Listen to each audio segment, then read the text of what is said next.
8 fois, ils m'ont refusé cette promotion. Au prochain trimestre, disait-il, à chaque fois. J'ai maintenu les systèmes en marche, j'ai formé les gagnants, et je suis resté professionnel. Après le 8e rejet, je suis devenu silencieux, j'ai arrêté de combler les lacunes, et j'ai commencé à planifier mon départ. 3 mois plus tard, ils m'ont supplié. Ils ont souri, serré des mains, et annoncé la promotion de Kevin Walsh, alors que mon nom restait là, comme le café froid de la veille, une fois de plus.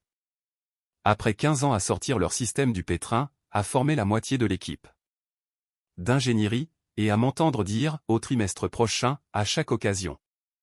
J'ai regardé un détenteur de MBA de 29 ans obtenir le poste de directeur, celui que je convoitais depuis 6 ans. Cette réunion au conseil d'administration n'était pas seulement décevante. C'était le moment où tout est devenu limpide. Je m'appelle Jason Mitchell. J'ai 48 ans, et je suis ingénieur manager senior chez Innovat Tech Systems. Depuis assez longtemps pour savoir quand on se joue de moi. Ce qui s'est passé ensuite n'a été ni bruyant, ni dramatique, mais cela a fini par les faire paniquer plus tard. Et quand ils sont venus me supplier, je n'ai pas dit oui. Laissez-moi revenir en arrière, pour vous brosser le tableau complet. Innovat Tech est une entreprise de conseil en technologie de taille moyenne, ici à Seattle, avec environ 850 employés et un chiffre d'affaires annuel de 120 millions de dollars. Nous gérons des migrations d'infrastructures cloud pour des entreprises qui auraient dû déplacer leur système il y a des années, mais qui ne voulaient pas gérer les complications. C'est là que j'interviens, ou du moins, que j'intervenais. Depuis 15 ans, je suis l'homme qu'on appelle quand tout est en feu. La migration financière de Pinacle, qui avait 3 semaines de retard et perdait énormément d'argent, je l'ai réglé en un week-end. L'audit de sécurité de Morrison Industries, qui avait révélé 47 vulnérabilités critiques, j'ai repensé toute leur architecture. Réseau en 2 semaines. Le système de flux de données qui plantait à chaque Black Friday, j'ai construit pour eux une solution d'équilibrage de charges qui fonctionne encore parfaitement, 3 ans plus tard. Je gère une équipe de 15 ingénieurs seniors répartis sur 3 fuseaux horaires. Et mon portefeuille de projets vaut 35 millions de dollars en contrats actifs. J'ai formé 12 ingénieurs qui ont ensuite occupé des postes de direction, 8 d'entre eux ont été promus à des postes pour lesquels j'avais postulé, mais que je n'ai pas obtenu. Ce calcul a commencé à me peser vers la 4e année. Mais je me disais que c'était juste une question de timing. Scott Palmer, notre vice-président de l'ingénierie, est mon patron depuis 6 ans. C'est un homme assez sympathique en surface, mais il a cette façon de faire des promesses qui, bizarrement, ne se concrétisent jamais. Votre tour arrive. Jason. Nous devons juste voir comment ce trimestre se termine. Le conseil d'administration veut voir quelques victoires supplémentaires à votre actif. Toujours quelque chose. La salle de conférence était comble ce jeudi matin, parois de verre, fauteuils en cuir, le théâtre d'entreprise habituel. Tout le personnel de direction était présent, Scott, le directeur technique, quelques membres du conseil, et même des gens d'autres départements qui n'avaient rien à faire dans une réunion d'ingénierie. Cela aurait dû être mon premier indice. Scott s'est raclé la gorge et a dit, « Nous sommes ravis d'annoncer notre nouveau directeur de l'infrastructure cloud. » Il a marqué une pause, juste assez longue pour que tout le monde s'attende à entendre mon nom. Je me suis d'ailleurs redressé sur ma chaise. Puis il a dit, « Kevin prendra ses fonctions. » Immédiatement. Quelques personnes ont applaudi. Quelqu'un a dit, « Félicitations. » Je suis resté impassible, alors que quelque chose en moi se brisait net, proprement et silencieusement, comme un disjoncteur qui saute. Je n'ai pas regardé Kevin, car je savais déjà qu'il souriait jusqu'aux oreilles. Le gamin est dans l'entreprise depuis exactement 18 mois. Fraîchement diplômé d'un MBA d'une école prestigieuse de la côte est, il parle très bien de transformation numérique et de méthodologies agiles, mais demandez-lui de configurez un équilibreur de charge, et il vous regardera avec des yeux ronds. Sa plus grande qualification, son père siège à notre conseil d'administration. Scott s'est tourné vers moi et a ajouté, « Jason, discutons en privé de votre plan de développement. » Comme si cela rendait la chose confidentielle au lieu d'humiliante. J'ai répondu, « Donc, c'est encore un non. » La pièce est devenue mortellement silencieuse. On pouvait entendre le bourdonnement de la climatisation. Il a répliqué, « Ce n'est pas un non, c'est une question de timing. » J'ai dit. C'est la 8e fois que vous dites cela. C'était la première fois que quelqu'un comptait à voix haute. Scott s'est agité sur sa chaise, l'air mal à l'aise. Ces décisions sont complexes, Jason. Il y a beaucoup d'éléments en jeu. J'ai demandé, qui les prend, ces décisions? Quelqu'un a toussé. Kevin étudiait la table comme si elle contenait les secrets de l'univers. Scott a dit, restons professionnels. J'ai répondu, je suis professionnel. Je demande simplement pourquoi l'homme qui a sauvé la migration de Pinacle, et formé 12 ingénieurs, n'a même pas été envisagé pour un rôle qui correspond, techniquement, à ce que je fais officieusement depuis 3 ans. C'est là que la véritable humiliation m'a frappé. Non pas à cause de ce que Scott a dit ensuite, mais à cause de la facilité avec laquelle il l'a dit, comme s'il avait répété cette réplique. Jason, vous êtes précieux là où vous êtes. A-t-il dit, en souriant comme si c'était un compliment. L'équipe dépend de vous. Nos clients vous font confiance. Vous êtes la colonne vertébrale de ce département. J'ai hoché la tête lentement. Donc, je suis assez précieux pour réparer les catastrophes, mais pas assez pour les prévenir. Il n'a pas répondu.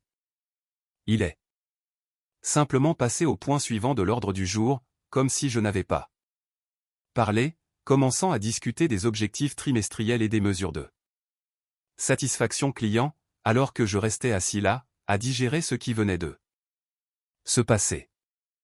C'était la goutte de trop. Non pas parce que je n'avais pas eu la promotion. J'avais l'habitude de cette déception, mais parce qu'il l'avait fait. Publiquement, formellement, et sans aucune honte. Après 6 ans de promesses pour le trimestre prochain, après avoir construit personnellement la moitié de leur relation client, après avoir été le gars que tout le monde appelle pour l'impossible, ils ont donné mon poste au fils d'un membre du conseil et se sont attendus à ce que je garde le sourire. La réunion s'est terminée comme d'habitude. Bruit de chaises, regard fuyant. Kevin prit à part par la direction, pendant que je ramassais mon ordinateur pour retourner à mon bureau. Quelques personnes m'ont tapoté l'épaule en marmonnant des excuses. Quelqu'un a chuchoté, « Je suis désolé », alors que je marchais dans le couloir.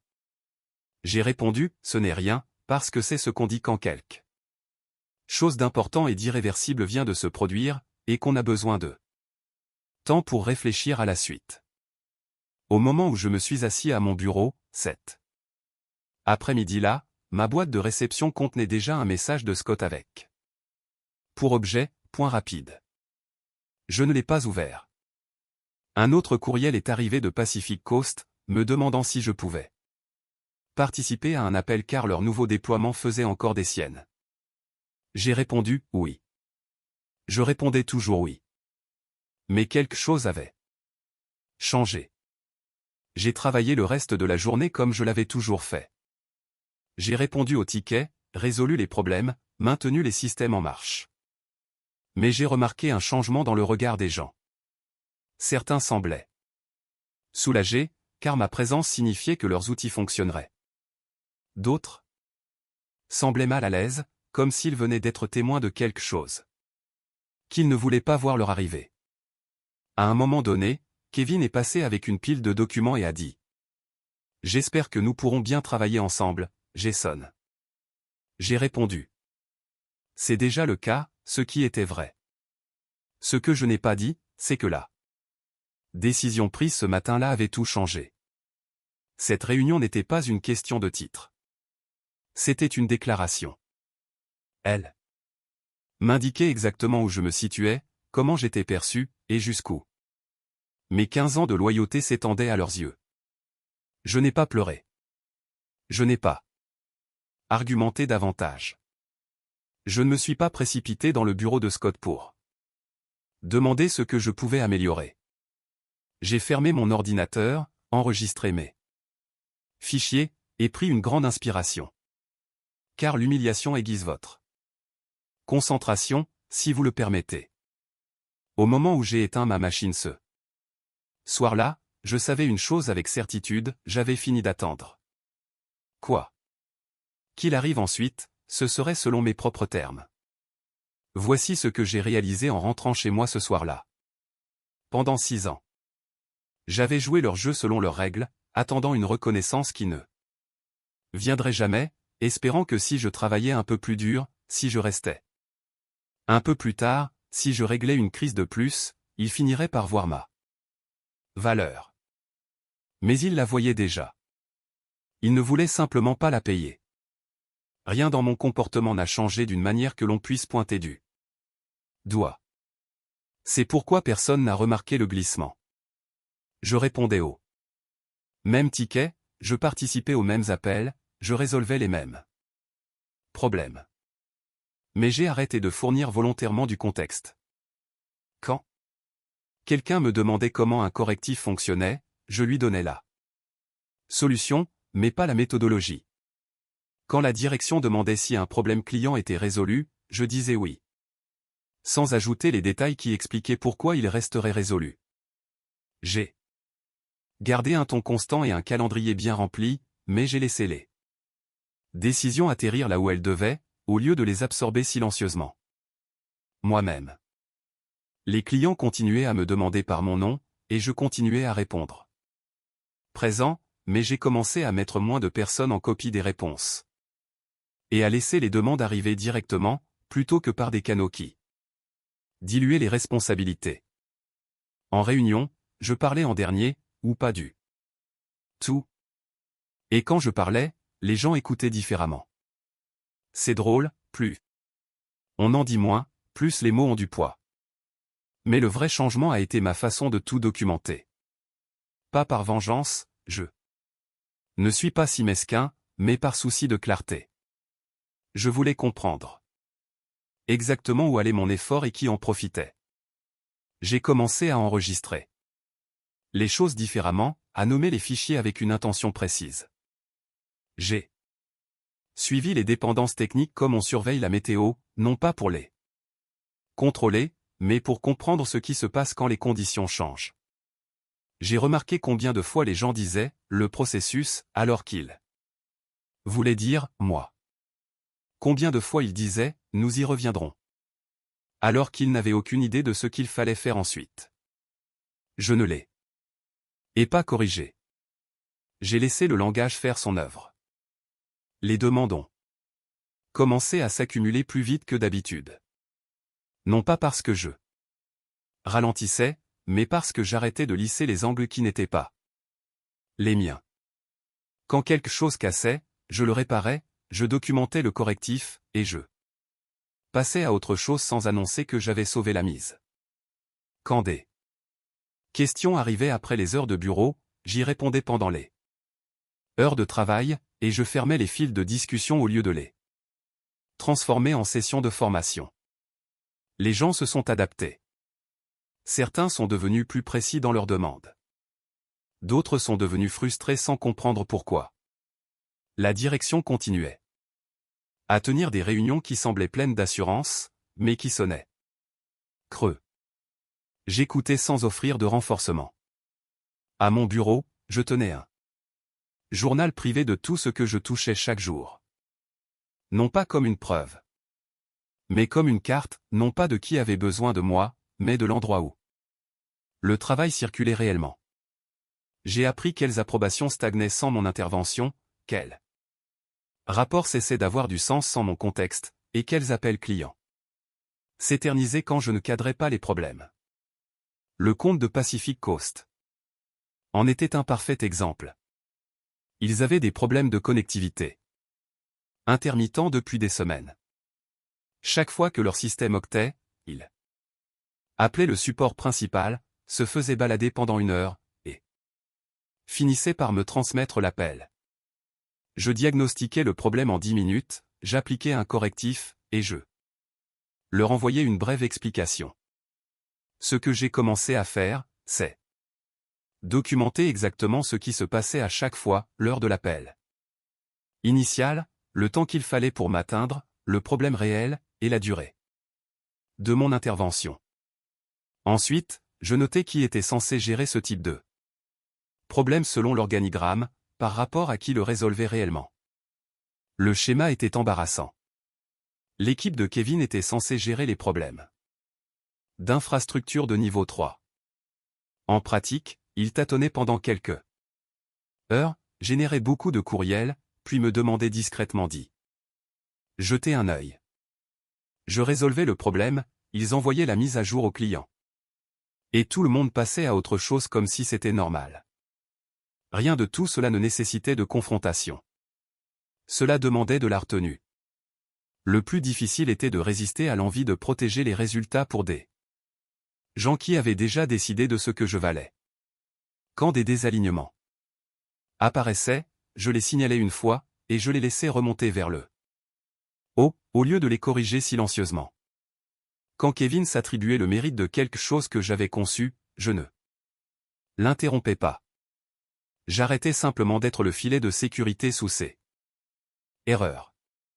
Le résultat n'a pas été le chaos, mais la visibilité. Des schémas qui avaient été cachés par mes efforts ont commencé à faire surface. Les conversations sont passées de la certitude aux interrogations.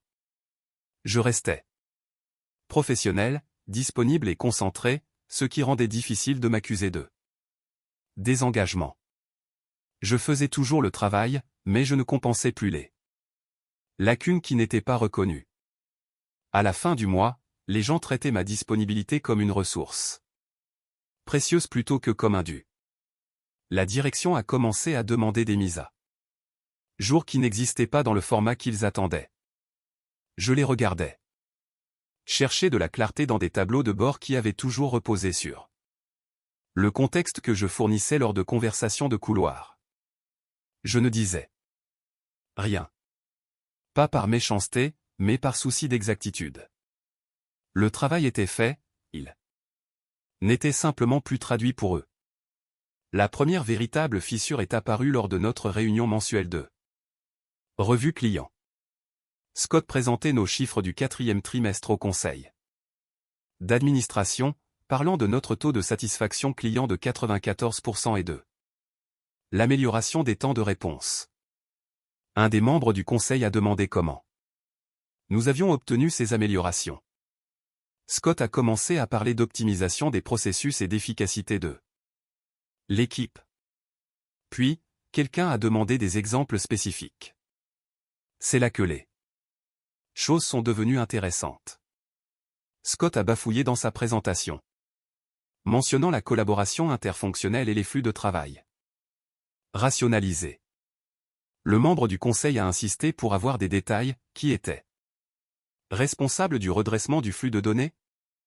Comment avons-nous résolu les problèmes de sécurité de Morrison si rapidement? Scott continuait d'utiliser le nous et l'équipe sans nommer personne. Je suis resté assis là, à prendre des notes, sans rien dire.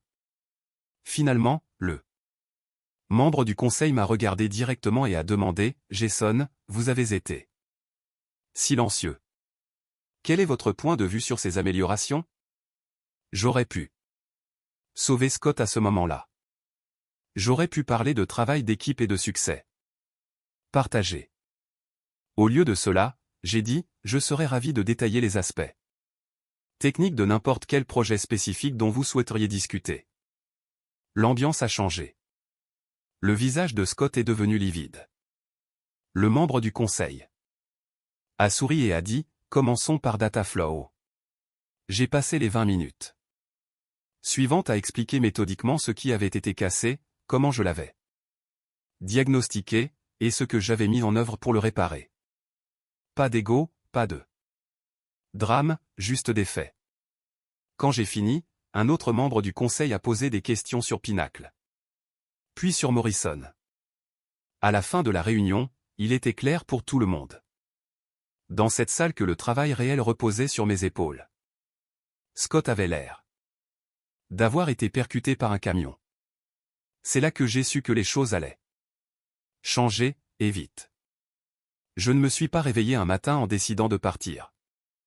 J'ai décidé de me préparer comme si mon départ était inévitable. C'est un état d'esprit totalement différent.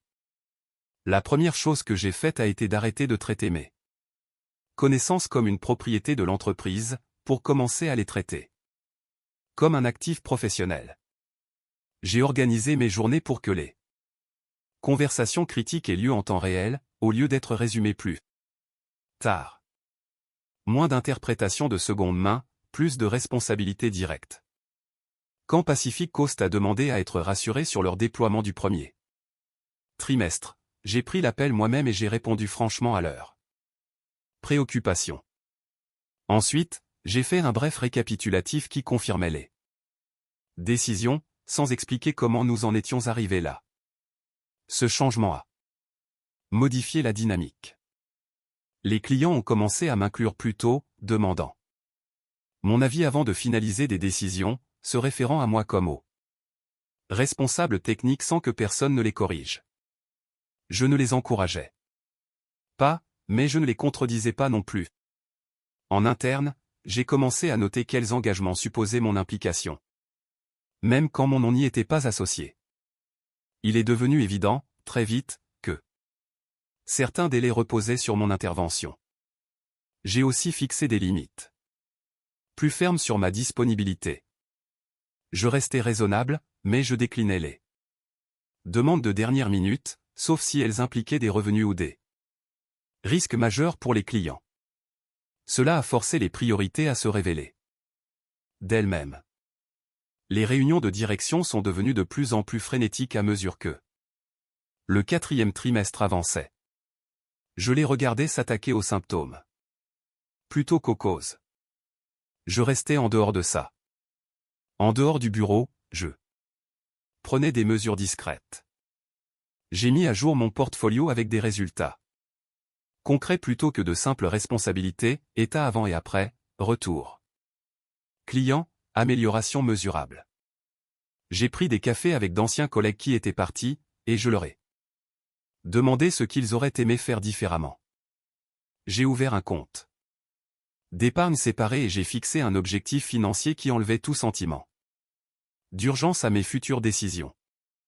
Rien de tout cela ne figurait sur mon calendrier professionnel. Au travail, je restais fiable, ce qui rendait la dépendance croissante de l'entreprise encore plus difficile à ignorer pour eux. Quand Scott me demandait si je pouvais, juste jeter un coup d'œil à quelque chose hors de mon périmètre, je lui demandais quelle décision cela devait appuyer et qui en était le responsable. Parfois, il n'avait pas de réponse. Le signal le plus clair est venu des clients dont les contrats arrivaient à renouvellement. Au lieu de négocier avec les ventes, ils me demandaient directement à quoi ressemblerait la suite, comme si c'était moi qui fixais les termes. Je les redirigeais de manière appropriée, mais je notais la tendance. Ce n'était pas de la loyauté envers Innovatech, c'était de la confiance envers mon exécution. J'ai aussi passé en revue les contrats liés à mon poste. Je ne cherchais pas des failles, mais je voulais comprendre mes contraintes. Ce que j'ai trouvé, c'était des suppositions au lieu de protection, des habitudes au lieu de garde-fous.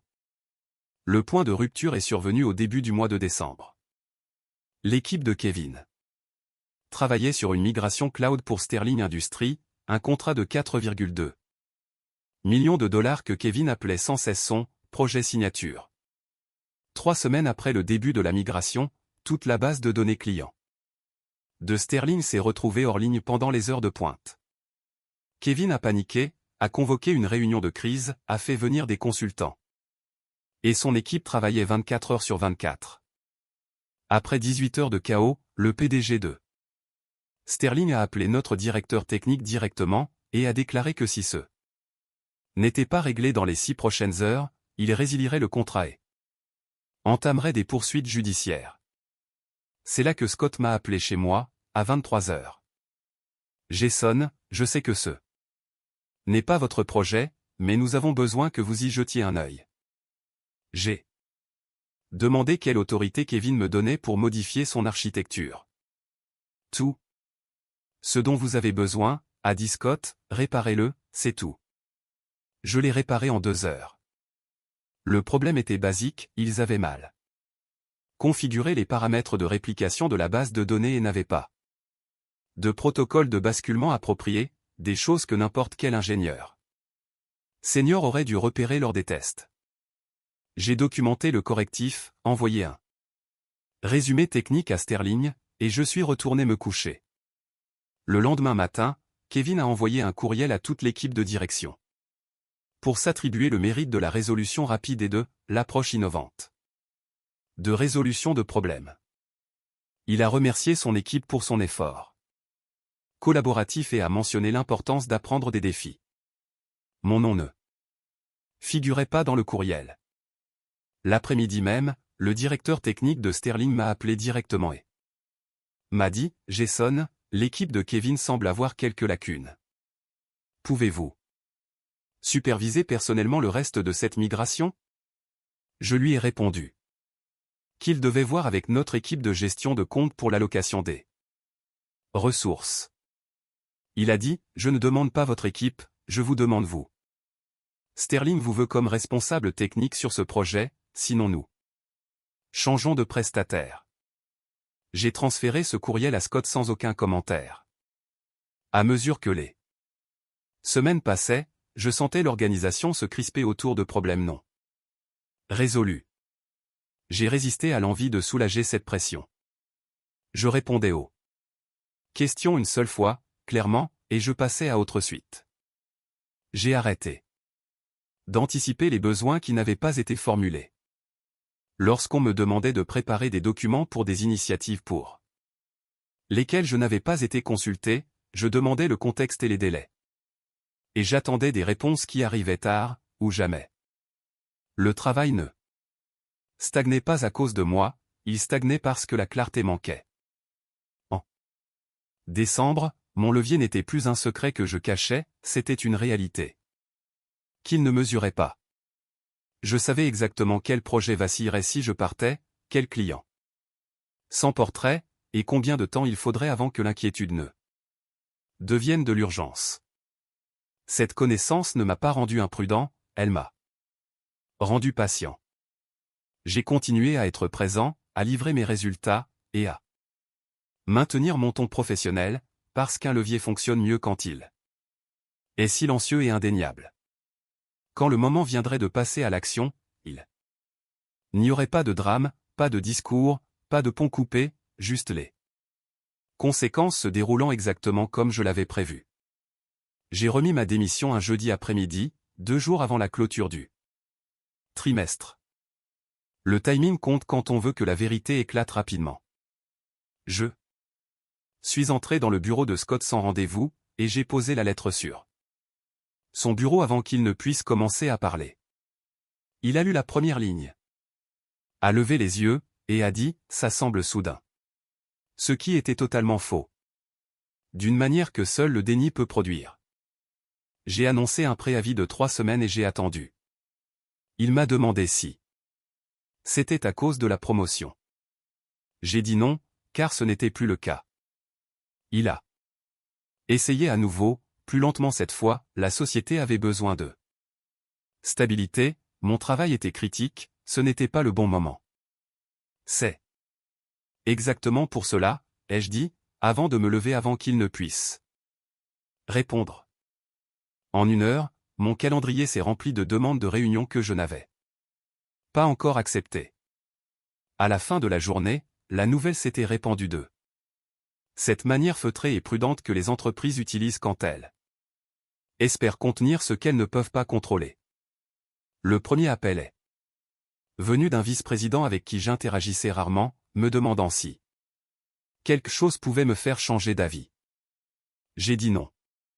Le deuxième appel est venu des RH, me demandant quelle quantité de documentation je pouvais préparer. J'ai demandé quelles décisions techniques ils avaient besoin d'étayer. Il y a eu une pause, puis une liste qui s'allongeait au furet. À mesure qu'elle parlait, j'ai dit que je donnerais la priorité à ce qui concernait les clients actifs. Ce soir-là, je suis rentré chez moi à l'heure et je n'ai pas consulté mes courriels. Je n'avais pas fait ça depuis des années. Le lendemain matin, en me connectant, j'ai trouvé un message marqué « Urgent » me demandant de rejoindre immédiatement une réunion de la direction. J'y suis allé, j'ai écouté, et j'ai répondu directement aux questions. Ils voulaient savoir ce qui serait impacté, à quelle vitesse quelqu'un pourrait me remplacer, et si les délais seraient tenus.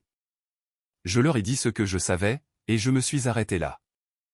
Quand quelqu'un m'a demandé de garantir les résultats au-delà de mon préavis, j'ai dit que je ne pouvais pas. À midi, Dataflow m'a envoyé un courriel demandant pourquoi leur audit de sécurité avait été reprogrammé 2 fois. J'ai répondu que j'étais en train de transmettre mes responsabilités, et j'ai mis le gestionnaire de compte en copie. 10 minutes plus tard, Scott m'envoyait un message me demandant si je pouvais aider à gérer les attentes des clients. J'ai demandé lesquels. Il n'a pas répondu. La première offre de rétention est arrivée cet après-midi-là, présentée comme une conversation de carrière. Ajustement de titre, augmentation de salaire. Flexibilité pour le télétravail. Je les ai remerciés et j'ai décliné. La deuxième est arrivée le lendemain, plus pressante, avec des chiffres précis, 30% d'augmentation de salaire, titre de directeur, option d'achat d'actions. J'ai décliné à nouveau. Le lundi, le ton avait changé. Les réunions étaient plus courtes, les questions plus tranchantes. Les gens arrêtaient de prétendre que la situation était gérable. Dataflow a demandé la confirmation que je serais présent pour leur migration du premier trimestre, et les ventes m'ont transféré le message avec un simple, pour info, en objet. J'ai répondu au client avec clarté, et j'ai retransféré ma réponse à mon équipe sans commentaire. Cet après-midi-là, la direction m'a demandé de documenter tout ce que je gérais actuellement. J'ai envoyé un résumé factuel, rien de plus.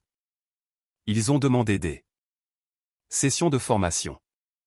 J'ai programmé ce qui rentrait dans le temps qu'il me restait, et j'ai refusé le reste. Quelqu'un a suggéré de prolonger mon préavis. J'ai dit non. Le système n'a pas cassé, il s'est exposé. Les décisions ralentissaient parce que la responsabilité n'était plus claire. Les appels se multipliaient parce que le contexte manquait. L'entreprise bougeait vite, mais de manière incohérente. Et cette différence était cruciale. Au 8e jour, un directeur senior m'a arrêté et m'a dit « Nous avons sous-estimé cette transition ». C'était la chose la plus honnête que j'avais entendue depuis des années. Au 10e jour, ils ont fait une autre offre. Celle-ci contournait Scott totalement, promettant une direction technique et un chemin vers un poste de vice-président. Le directeur technique lui-même me l'a remise.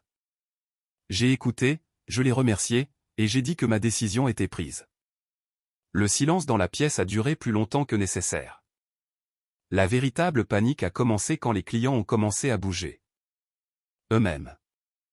Sterling Industries a convoqué une réunion d'urgence et a demandé à me parler directement. Pas d'équipe de vente, pas de gestionnaire de compte. Juste moi et leur direction technique.